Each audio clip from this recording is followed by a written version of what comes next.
जो बोली मूल नायक सुमतिनाथ भगवान की, जो बोली तपस्वी सम्राट आचार्य गुरुश्री सन्मति सागर जी महाराज की, जो बोली परम पूज्य आचार्य गुरुदेव शेख साठ सिद्धांत सागर जी महाराज की, जो बोली जिन शासन और जिन वाणी प्रजा को आकाश की अनंत ऊंचाई तक पहुंचाने वाली मम महाराज दी गुरुमा गणियार के मां सौभाग्यवती माता जी की, अहिंसामयी जैन धर्म की, बोले परम पूज्य श्री शिक्षामती माता जी की।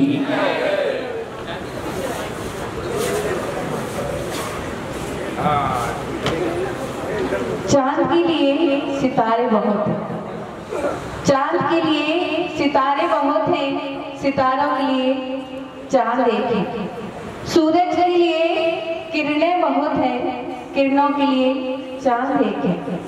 माँ के लिए बेटे बहुत हैं, बेटे के लिए माँ एक है। गुरु माँ आपके लिए भक्त करोड़ों है, लेकिन मेरे लिए तो बस आप एक है, मेरे लिए तो बस आप हैं। गुरु माँ ने मुझे जो मार्ग दिखाया है, लोगों ने जिससे मुझे भटकाया था, गुरु माँ ने जो जो मुझे दिखाया है वो मैंने सोचा भी नहीं था। गुरु माँ ने मुझे जो जो बताया है वो भी मैंने नहीं सोचा। गुरु माँ ने जो मुझ पर कृपा बरसाई है वो बादल ने भी नहीं बरसाई है। और गुरु माँ को मैंने जब से पाया है, इंसान के रूप में भगवान को ही पाया है, इंसान के रूप में भगवान को ही पाया है। मछली को जल प्यारा होता है, लोभी को धन प्यारा होता है, माँ को बच्चे प्यारे होते हैं, चकवे को चकवी प्यारी होती है, समुद्र को नदी प्यारा होता है, गुरु को शिष्य प्यारा होता है और शिष्य को गुरु प्यारा हुआ करता है। कहते हैं इंसान को वैराग्य कब आ जाए, किस निमित्त से आ जाए पता नहीं। भगवान जब मुझे खूब के, आप लोगों को खूब के रिश्ते में लिखते हैं, भगवान जब खूब के रिश्ते लिख रहे थे तो मेरे रिश्ते लिखना भूल गए। भगवान जब खूब के रिश्ते लिख रहे थे तो खूब के रिश्ते भूल गए। क्यों? क्योंकि मेरे झोली में गुरु माँ का रिश्ता डाल दिया था, इसलिए खूब के रिश्ते लिखना भूल गए।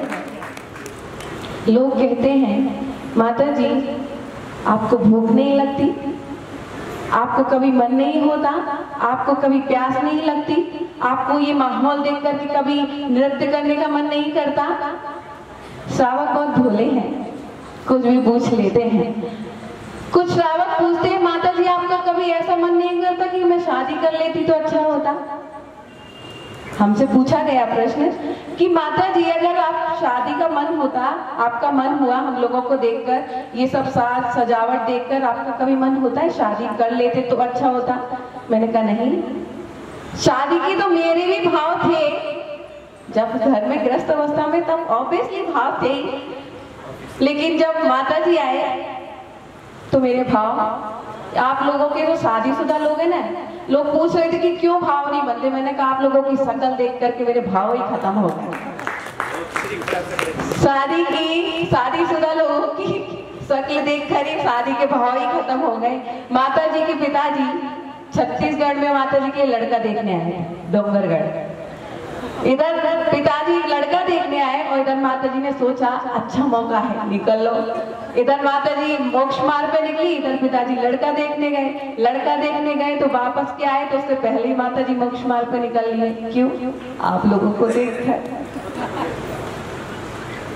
आज का वो पावन दिन कल्पोद्गम महामंडल विधान, हमारे गृहस्थ अवस्था में भी ये विधान हुआ था। हम अष्टकुमारी थे उसमें, तो माता जी और भैया जी रोज बोलते थे कि इस विधान में सबकी मनोकामनाएं पूर्ण होती है, सबकी मनोकामना पूर्ण होती है। तो मैंने विचार किया जब सबकी मनोकामना पूर्ण होती है तो मैं क्यों ना अपना एक मनोकामना पूर्ण करूं। और पहले दिन से लास्ट दिन तक हमारी यही कामना थी कि भगवान मुझे शादी नहीं करना है, भगवान मुझे शादी नहीं करना है। और मेरी मनोकामना पूर्ण हो गई। और पूर्ण हुई जब भगवान ने कहा है तुमने मनोकामना इस विधान में ही मांगी है तो इसी विधान में तुम क्यों ना मोक्ष मार्ग पर लग जाओ। तो ऐसा वो लोहारिया का कल्पोद्गम महामंडल विधान, जहां मेरी आरिका भव्याति भव्य माता जी ने दीक्षा के लिए जी जान लगा दिया। माता जी का कहना था कि मेरे जो भाव थे दीक्षा के टाइम की, मेरा एरोप्लेन से पुष्पवृष्टि होना चाहिए, हाथी पर बिनौली निकलना चाहिए, लेकिन माता जी की नहीं हो पाई थी। तो माता जी ने विचार किया कि अगर मेरा नहीं हो पाया तो मैं अपने शिष्यों के लिए करूंगी। और हम भदैया जैनी थे, भदैया सिर्फ भादों में, और वो भी सिर्फ आरती की और खेलने लगे। लेकिन जब माता जी 2012 में हमारे नगर में आए थे तो हम भदैया जैनी हो गए थे, सॉरी सदैया जैनी हो गए थे। हम मंदिर नहीं जाते थे। जब माता जी जब आए नगर में, फिर हम सुबह 4 बजे उठते, 5 बजे मंदिर। जीवन ऐसा हो गया था कि गांव के जो जैन लोग थे वो आश्चर्य कर रहे थे कि सो भी मंदिर जा रही है। 1 महीने तक सबने आश्चर्य किया और टोका भी कि तुम मंदिर आने लगे। उनका हाँ मंदिर आ रहे हैं, थोड़ा लगता था क्योंकि नहीं किया है तो बोलेंगे, सुनना तो पड़ेगा। ठीक है, हम लोग सुनते रहे और फिर मैं मंदिर जाने लगी। एक टाइम नहीं, शाम को भी मंदिर जाती थी पूरी शुद्धि के साथ, पूरे कपड़े चेंज करके शुद्धि वाले कपड़ों से मंदिर जाया करती थी। और फिर माता जी घर में रहकर मेरे भाव और बढ़ गए। माता जी का 5 मार्च जन्म दिवस आया, हम अजमेर गए। कहते ना लोग कहते जबरदस्ती साधु दीक्षा देते हैं, जबरदस्ती व्रत देते हैं, तो ऐसा बिल्कुल नहीं है, ये आपकी गलत भ्रांति है। इस भ्रांति को दूर कीजिएगा। मैंने माता जी से कहा माता जी मुझे ब्रह्मचर्य व्रत लेना है। माता जी ने कहा ठीक है अभी तो तुम फिलहाल आओ।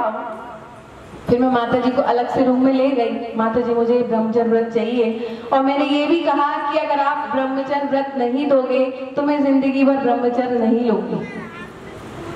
तो माता जी ने, आप लोग कहते हैं ना जबरदस्ती व्रत देते हैं, जबरदस्ती दीक्षा देते हैं, लेकिन माता जी ने मुझे, आपको विश्वास नहीं होगा, आधा घंटे तक रूम में समझाया था कि इस मार्ग में सुख भी है, थोड़ा दुख भी है।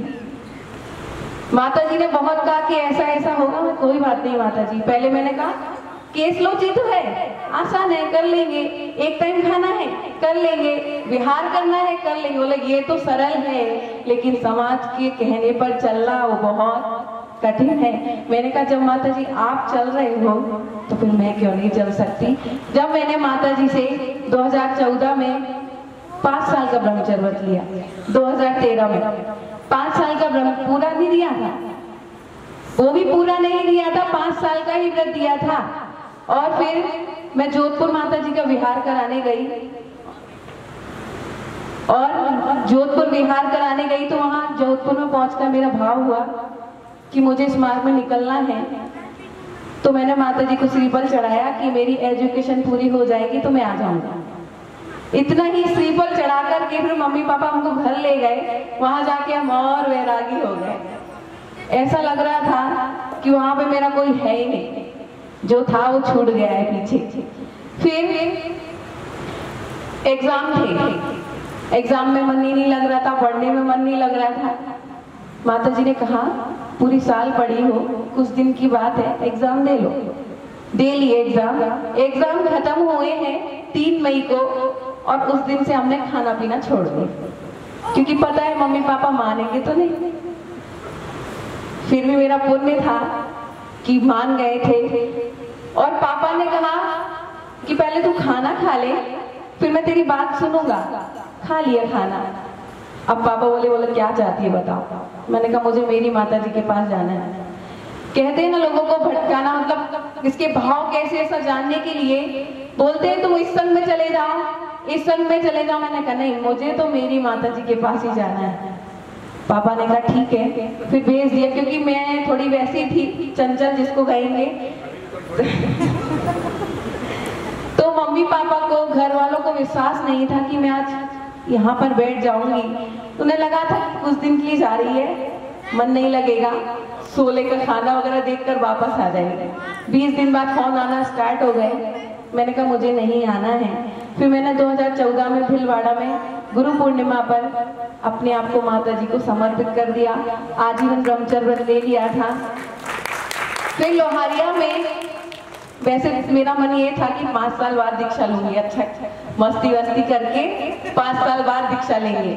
लेकिन कहते हैं कब निमित्त आ जाए किसी को पता नहीं है। मैंने लोहारिया में श्रीफल चढ़ाया दीक्षा के लिए और मेरी दीक्षा लोहारिया में हुई। मैं बस यही चाहती हूँ कि माता जी, गलती तो मैं बहुत ज्यादा करती हूँ, उन गलतियों का आप माफ भी करते हो और आगे करते भी रहना, लेकिन मैं कोशिश करूंगी जो गलती हुई है वो आगे मैं नहीं करूंगी और मैं इस मार्ग पर चलती रहूं। यही मुझे आज के दिन आपसे आशीर्वाद चाहिए। जय बोले परम पूज्य करणी गुरु मां सौभाग्यवती माता जी की। हाँ भैया जी, हमारे भैया जी चाहते हैं, लेकिन हम ज्यादा लड़ते भी इनसे ही हैं। ये भी हमसे लड़ते, हम भी इनसे लड़ते, लेकिन सही हो जाते हैं 2 दिन बाद। बोले भोज जाएगा शिक्षावती माता जी की। माता जी ज्ञान